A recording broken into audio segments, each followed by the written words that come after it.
listening to Honestly Aging by Friends Life Care Vigor, a podcast where we explore what it's like getting older, the peaks, the valleys, and everything in between. In this season of Honestly Aging by Friends Life Care Vigor, we're covering topics related to solo aging. I'm your host, Cheryl Proska. Let's grow old together.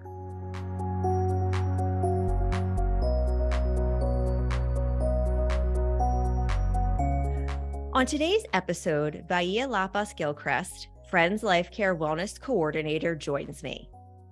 Vaia has been in the health and wellness field for over 25 years and has worked in various settings, including hospitals, long-term care, fitness centers, corporate wellness, and spas, providing health and wellness education to a varied population. Vaia has a master's in exercise science and a bachelor's in nutrition, health, and fitness from Cleveland State University.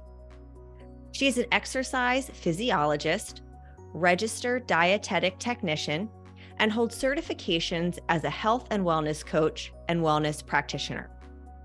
Vaia's passion for health and wellness and her strong belief in disease prevention through achievable lifestyle changes motivate her to help others overcome barriers and reach their goals.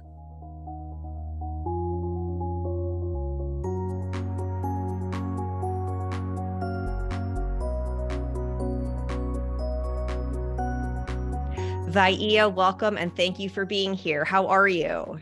I'm doing well, Cheryl. Thank you. And thank you for having me on. Absolutely. Vaia, you are joining me today to discuss ways to maintain an active lifestyle as we age, why physical activity is so important for older adults, and demo 5 exercises you recommend for anybody. Let's start with ways to maintain balance, strength, and endurance as we age. Well, Cheryl, the key really is to stay as active as possible as we age and to be consistent about it. It's important to participate in a variety of physical activities, such as aerobic activities, which strengthen your heart and your lungs. And some examples of those would be walking, jogging, swimming, dancing, or pickleball. You also want to incorporate strength type of exercises, and they strengthen your muscles and your bones. And examples of those would be weightlifting, isometric exercises, body weight exercises, using resistance bands, and also weight machines. And also a key factor here is to incorporate balance and flexibility exercises because they prevent falls and improve your range of motion as we age. So those type of exercises would include yoga, tai chi, qigong, and a regular stretching routine. Also, there's some other important factors into maintaining that. You want to get a good night's sleep, for example, because while we sleep, our body heals and repairs. Also, incorporating a well-balanced diet, such as fresh fruits and vegetables, lean proteins, healthy fats, whole grains, and staying hydrated, making sure you get an adequate amount of fluids each day. And the last thing is to reduce your stress. So try to incorporate some deep breathing exercises, meditation, even some self-care, fun activities for yourself, such as hobbies. And then, of course, exercise helps reduce stress as well. I am so glad you brought up sleep. I'll speak for myself, but if I am having a particularly busy week and I'm not getting as much sleep as usual, it is just such a noticeable difference in my mood, my energy level, my motivation on any given day. And that's something that I personally can forget about. I can forget about get 7 to 8 hours, get to bed. You'll be better for it tomorrow. So I'm glad you brought that up so our listeners can focus on that too. Yes. Sleep can be difficult as we get older, for sure. And especially getting 8 hours of sleep a night can be challenging. But yeah, how might we set priorities that impact healthy lifestyle changes? Well, this is an important one because behavior change can be difficult. And behavior change for physical activity can be difficult. So the key factor for me is I tell my members that to really plan ahead. That's really important. So plan to fit physical activity into your everyday life. So you can start by making lists, which will help keep things in perspective. You can make daily lists, weekly lists, and those monthly lists, and those lists can be adjusted for sure. You also want to set some goals for yourself, short-term goals or long-term goals. And as a health coach, I like to use SMART goals, the acronym for SMART goals. So S would be specific, that you make those goals specific to you and asking questions for yourself, like what type of exercise are you going to be participating in? Where are you going to be exercising? When are you going to be exercising? And why are you exercising? What are the benefits for your exercise? M is for measurable. You want to make sure you add a unit to that to make it easier to measure your progress and change your goals accordingly if needed. A is for attainable or achievable. Not only does not meeting your goals lead to frustration, but it can also cause injury and illness if we don't make them achievable for us. R is for realistic. You want to make sure those goals are realistic and specific to you, okay? They are important to where you are in your life right now. Don't worry about if your friend can walk 3 miles a day. It's where you are now. If you haven't been exercising at all, start out very slowly. Work on 10 minutes a day, a couple of days a week, and then progress from that. And then T is for time bound. You want to make sure your goals have deadlines, because that provides a sense of direction and motivation, and it can make it easier to track your progress. By setting goals, this establishes a good routine where you will incorporate a physical activity into your daily routines. And I'm so glad you brought up the comparison aspect of this. I jotted down an anecdote that I heard some time ago. Comparison is the killer of joy. I mean, if you're always comparing yourself to other people, you're never going to like feel joy about yourself. I mean, I like to compare, like, how was I 6 months ago? How was I a year ago? Is this like, how am I right now physically? Am I doing the best that I can? Am I listening to my body? So that, like, make it realistic to you, the individual at this moment in time, is so important, in my opinion, to recognize. Absolutely. Absolutely. Would you prefer to age independently in your own home or live in a nursing facility? I know what I'd rather do. Friends Life Care membership offers just that. Plan today for a future lived at home with vitality, independence, growth, and resilience while protecting your savings. Learn about your options at a free seminar or webinar. Register at friendsLifeCare.org/register or call 215-628-8964. What are the recommendations for physical activity for adults, specifically 65 years and older? Yes, the CDC did set some guidelines in 2018 for physical activity for all adults, but also adults specifically 65 years and older. They recommend 150 minutes or 30 minutes a day, 5 days a week of aerobic activity. And they recommend it at moderate intensity. And what that means is that you can be a little bit out of breath, but you can still hold a conversation with someone. So examples of that would be like brisk walking is a good example of moderate activity. Or they also recommend you do 75 minutes of vigorous intensity in a week, okay? So when you are doing vigorous intensity, you are out of breath and you cannot hold the conversation with someone. And examples of this would be running or jogging. They also do recommend that you include muscle strengthening type of activities twice a week. So that means working all your major muscle groups, okay? Your shoulders, your chest, your back, your hips, your abdominals, your leg muscles, and your arm muscles. And examples would be lifting weights, using resistive bands, doing body weight exercises such as push-ups and sit-ups. Example also would be heavy gardening like shoveling and digging, and then power yoga as well are good examples of muscle strengthening exercises. And they also would like you to include balance and flexibility, because as we age, those start to diminish.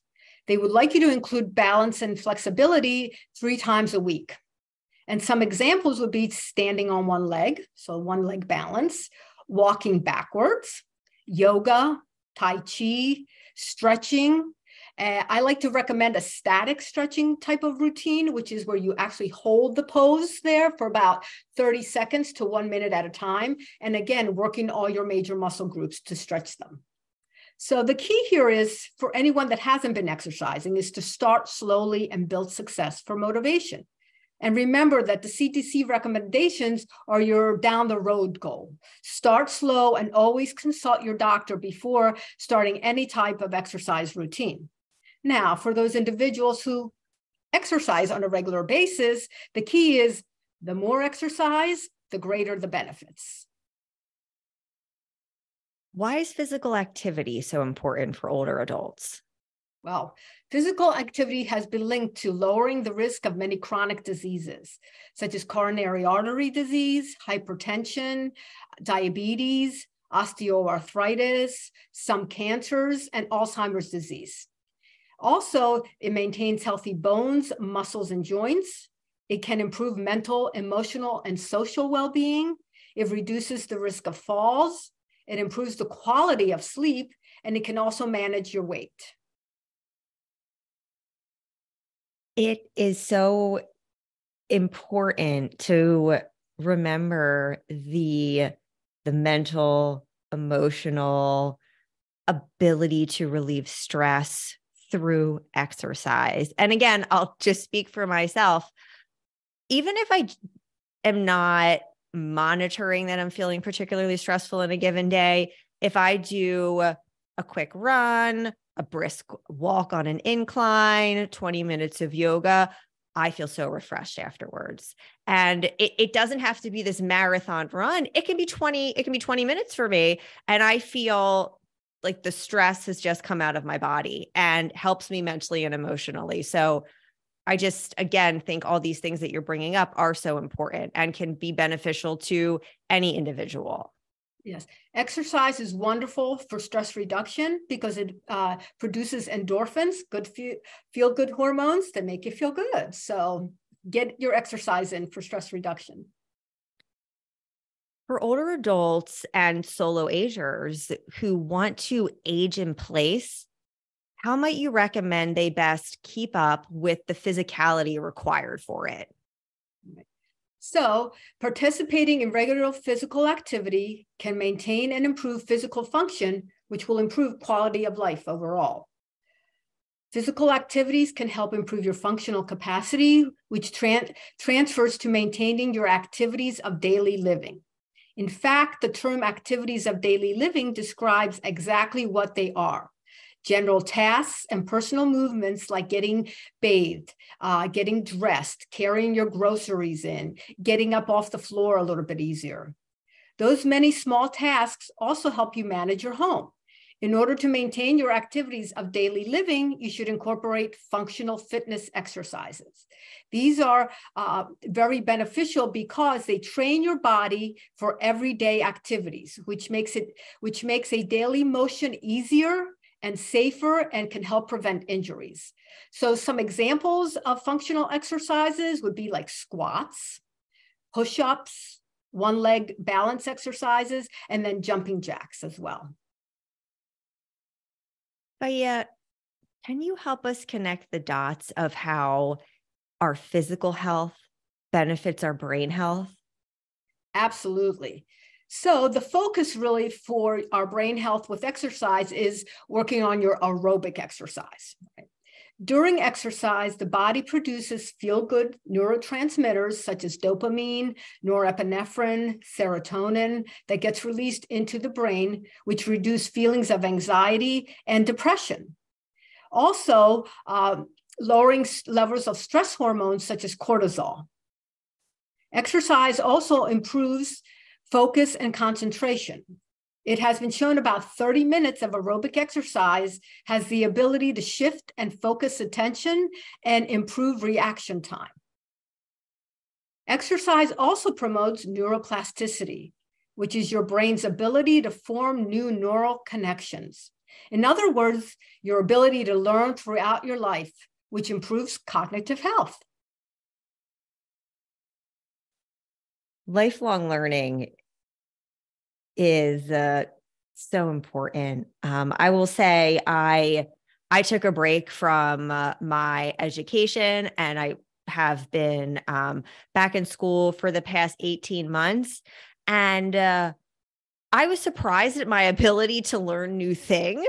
And I will say, like, it was tougher at the beginning than it came to be at the end. And I've made a commitment that I need to be learning something new, all of the time, in a sense, or at least be more open to learning new things, because I do feel that it has helped open my mind, expand my thinking. And I am hoping to incorporate that into one of my, aging goals, to be able to just continue to learn, and to hear that can just help me cognitively with my brain health is very reassuring. Cheryl, I have done the same thing. I went back for my master's degree when I was about 40 years old. So it definitely expanded my mind. It opened my mind to many new things and learning experiences as well. Vaia, any parting words on how to successfully stay physically fit as we age? Well, really the key for me is to keep moving. Right? Find something that you like. Okay. I know not everyone loves to exercise, but there are things that everyone can do to help them to keep moving. And then also to be consistent, right? Make it part of your daily routines. That's really, really important. All right. Remember, you're worth it. I love it. You're worth it. Those are the best parting words we could leave our listeners with. Vaia, thank you for joining me today to discuss ways to handle the physical demands of aging. We are going to transition to a video Vaia created containing 5 exercises she recommends for any body. And then I'll be back to close out the episode. Today, I'm going to be demonstrating a few chair exercises that anyone can do from their home. Our first exercise will be a sit to stand. And all you need is a chair, and it can have arms or without arms. So the sit to stand, you'd like to put your feet shoulder width apart in front of your chair. And all you need to do is sit down and stand up. When you sit down, you want to inhale, exhale, coming back up. This exercise works your lower extremities. You want to start out slow and do as many as you possibly can to start with, and then gradually increase your repetitions and your sets. Exercise number 2 will be a chair push-up. So you can do it from the higher end of the chair. All you need to do is grip your hands on the back of the chair, stand back to where you are comfortable, keeping your elbows close to you. You're going to inhale going down, exhale going up. Again, to start out very slowly and gradually build up to as many as you can, and then increase your repetitions, and you can also increase your sets. If you are more advanced, you can do it at the lower part of the seat of the chair, gripping the sides of the chair, holding back, and then again coming down and up. Now, if you don't have any carpeting on your floor, you should put the chair against the wall in order to stay stabilized. Our next exercise is called mountain climbers. Again, we will go to the front of your chair, just holding on to the chair. You're going to bring your knees in as close to your chest as possible, as if you are walking, starting out slow. You want to exhale, bringing your knees in, inhale down. Nice and slow and controlled. As you advance, you can go a little bit faster. And then advancing more, you can start jogging. This works your core. Now I'll be demonstrating a seated cat-cow. This is a great stretching exercise for your back.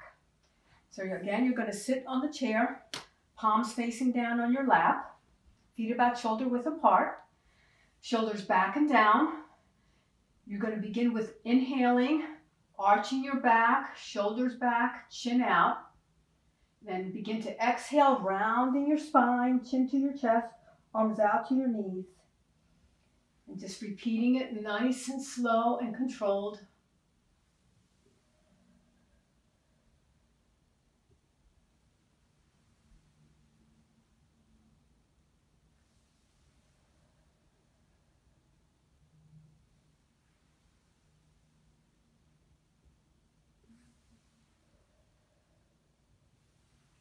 Again, starting out slow and gradually increasing your reps. Start about doing 5 a day and then gradually increase to about 10 to 20 per day. The next exercise will be a balance exercise. This is a one-leg stand. So for beginners, we like you to be next to a chair and holding on. And just lifting one leg up. And when you are comfortable, lift your one arm up and holding the pose. If you get more comfortable, you can just hold on to 1 or 2 fingers onto the back of the chair. And eventually, as you progress, you may lift your fingers up and hold both arms out, trying to hold the pose for about 30 seconds or so. And then you can try with your other leg. So practice these several times a week to improve your balance and to reduce the risk for falls. Thank you to Vaia Lappas-Gilchrist for joining us today. You can learn more about Vaia on LinkedIn and by visiting our website, friendslifecare.org. A variety of wellness videos brought to you by our award-winning Vigor program can also be found on our website. If you like our show, please rate, review, subscribe, and join us next time. To learn more about aging with vitality, independence, growth, and resilience, subscribe to our blog at friendslifecare.org/blog.